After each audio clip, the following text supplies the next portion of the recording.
गुरु रूप प्यारी सात संगत जी, प्रेम से कहना जी, धन निरंकार जी, सात संगत जी।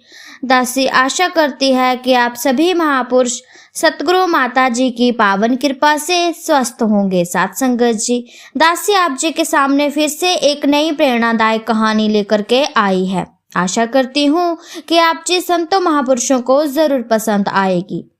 मैं बुद्धू नहीं हूँ, तो आओ चलते हैं इस कहानी की ओर।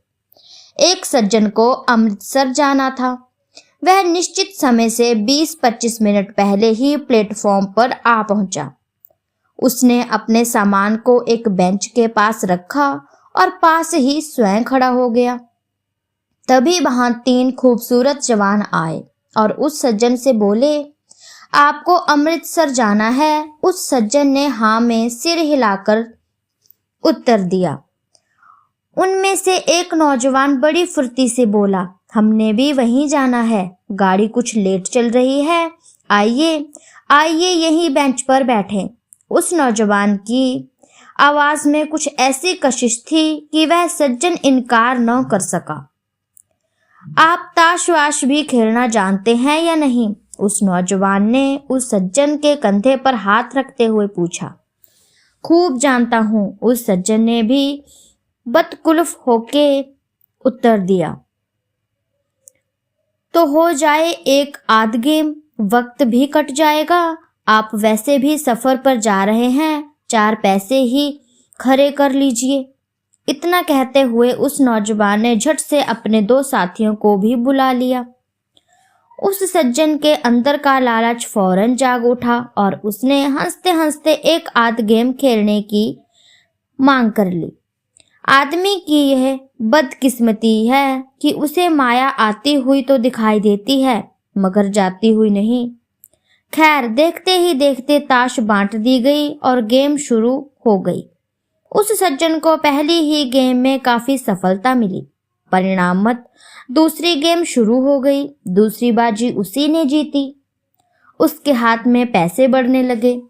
समय बीते देर न लगी, तभी दूर से आती गाड़ी को व्हिसल सुनाई पड़ी।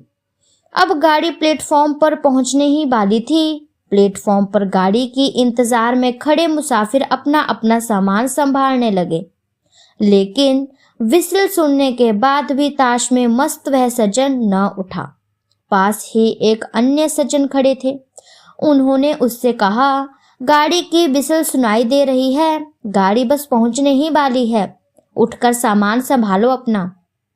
मैं बहरा नहीं हूँ, मैंने भी व्हिसल सुन ली है, उस सज्जन ने ताश का पत्ता फेंकते हुए कहा।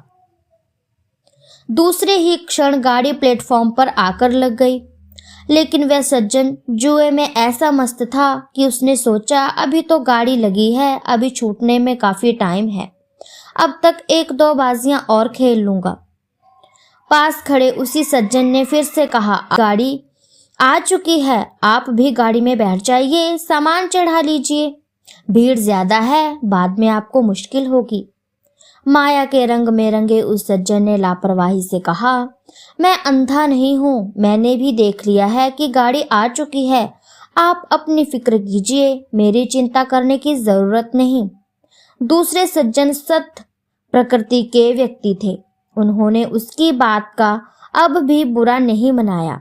लगता था कि परोपकार उनके स्वभाव का अंग था। कुछ देर के बाद गाड़ी ने चलने के लिए व्हिसल दे दी। उपकारणवश उस दूसरे सज्जन ने उसे एक बार फिर कहा, गाड़ी छूटने वाली है, जल्दी सामान गाड़ी में रखो, नहीं तो गाड़ी अगले स्टेशन के लिए रवाना हो जाएगी और तुम गाड़ी नहीं पकड़ पाओगे। उस आदमी को चालूबाजी जीतने की आशा लग रही थी। उसे उन सज्जन की बातों पर गुस्सा आ गया। वह गरजती हुई आवाज में बोला, आप मेरे पीछे क्यों पड़ गए हैं? क्या मुझे व्हिसल सुनाई नहीं दे रही? मैं सब समझता हूँ, मैं कोई बुद्धू नहीं हूँ। तुमने गाड़ी पकड़वानी है तो पकड़ो, मेरी जान के पीछे क्यों पड़े हो? दूसरे सज्जन भागकर अपने डिब्बे में जा पहुंचे। करते करते गाड़ी ने गति पकड़ ली और वह सज्जन वही ताश खेलता रह गया। यह स्थिति उस महानुभाव की नहीं बल्कि आज के हर आदमी की है। हर आदमी सुनता है, हर आदमी देखता है, हर आदमी समझता है कि जीवन हाथों से जा रहा है, परंतु उस मुसाफिर की तरह माया के रंग में खोया है, मंजिल की तरफ कदम नहीं उठाता। सुनना, देखना या समझना उसी के जीवन को संवारता है जो सुनने, देखने और समझने के अनुसार अपने जीवन को ढाल लेता है।